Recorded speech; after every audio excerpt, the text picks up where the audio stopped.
সকালবেলা ঘুম থেকে উঠেই আমি যাই আমার ছোট ছোট এই অ্যাকুরিয়ামগুলোকে দেখার জন্য।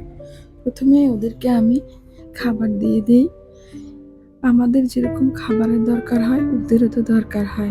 তারপরে চলে যাই আমি আমার বাগানে।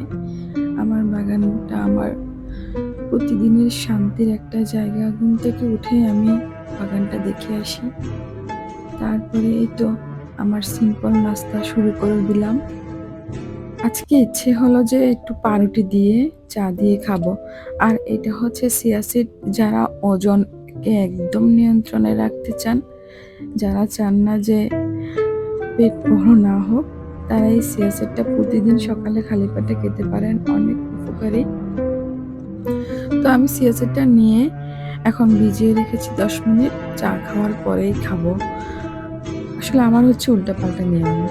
সকালে খালি পেটে খাবো তা না, আমার আগে চা খাবো, তারপরে চিয়া সিডটা খাবো। Bye bye.